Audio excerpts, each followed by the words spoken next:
तो आज हम डिस्कस करने वाले गॉस लॉ की सेकंड एप्लीकेशन जो कि काफी इंपॉर्टेंट है, electric field due to infinity long charge sheet की वजह से। तो हमने लेट करते हैं कि हमारे पास एक चार्ज शीट है जिसका जो डेंसिटी है वो Q अपॉन A है, बिकॉज सरफेस पे चार्ज डिस्ट्रीब्यूट है। हमने ये एक शीट लिया जो कि लॉन्ग इन्फिनिटी शीट है, इसके दोनों साइड क्या होगा, इलेक्ट्रिक फील्ड जनरेट होगा, बिकॉज ये आपके थिन शीट हमने लिया है। क्या थिन शीट, शीट दो तरह का होता है, थिन और थिक। यहाँ पे थिन शीट है। ओके, तो आप देख सकते हैं यहाँ पे हमने गॉसियन सरफेस खींचा। गॉसियन सरफेस क्या, सिलेंड्रिकल। ओके, लेकिन अगर गॉसियन सरफेस के देखो तो इसके जो कर्व सरफेस है, कर्व सरफेस पे जो आपका एरिया वेक्टर हो क्या होगा, अपवर्ड होगा। दैट्स व्हाई एंगल क्या बनेगा, वो इलेक्ट्रिक फील्ड के साथ 90 एंगल।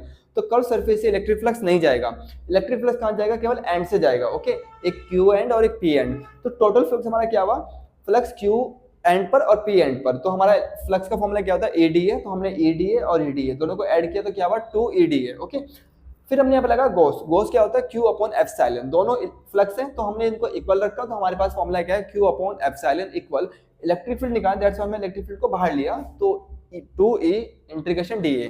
अगर DA का इंटीग्रेशन न करते तो क्या आएगा, A आएगा। हमने यहाँ पर क्या एरिया का हमारे पास फॉर्मूला नहीं लिख सकते, बिकॉज आपकी जो शीट है वो लॉन्ग है, लॉन्ग इन्फिनिटी है। दैट्स व्हाई इसके शेप का कभी कंफर्म नहीं कि कितना लेंथ है कितना ब्रेथ है। दैट्स व्हाई हमने क्या लिखा, A लिखा। तो हमने ए निकालना है तो बाकी सबको इधर ले जाइए। तो 2A आपका अपॉन में आएगा।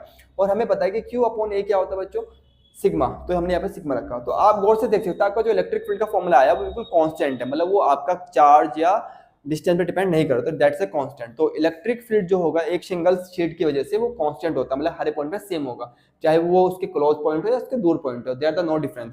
अब हमने यहाँ पे क्वेश्चन बनता है, हमने यहाँ पे दो शीट लिया, एक शीट A और एक शीट B। एक पे माइनस चार्ज है, एक पे प्लस चार्ज है। मान लेते हैं कि दोनों का जो एरिया वो सेम है, दैट्स मीन इनका जो आपका सरफेस चार्ज डेंसिटी होगा वो भी क्या होगा, सेम होगा। इसका भी सिग्मा, इसका भी सिग्मा। ओके, यहाँ पे 3 पॉइंट है, 2 पॉइंट आउटसाइड है, 1 पॉइंट इनसाइड है। अगर आप देखोगे तो आउटसाइड पर जो इलेक्ट्रिक फील्ड है उनकी डायरेक्शन अपोजिट आ रहा है, बिकॉज प्लस की वजह से जो इलेक्ट्रिक फील्ड होता है वो आउटसाइड होता है, माइनस की वजह से इनसाइड होता है। ओके, दैट्स व्हाई यहाँ पे इलेक्ट्रिक फील्ड क्या अपोजिट हुआ, यहाँ पे क्या अपोजिट हुआ। और यहाँ पे क्या होगा बच्चों, सेम डायरेक्शन में होगा, बिकॉज प्लस की वजह से आउटवर्ड और माइनस की वजह से इनवर्ड, तो दोनों का डायरेक्शन क्या सेम है। तो अगर हम बात करें इलेक्ट्रिक फील्ड का तो A की वजह से और B की वजह से इलेक्ट्रिक फील्ड क्या होगा, सेम होगा, सिग्मा अपॉन 2 एप्सिलॉन।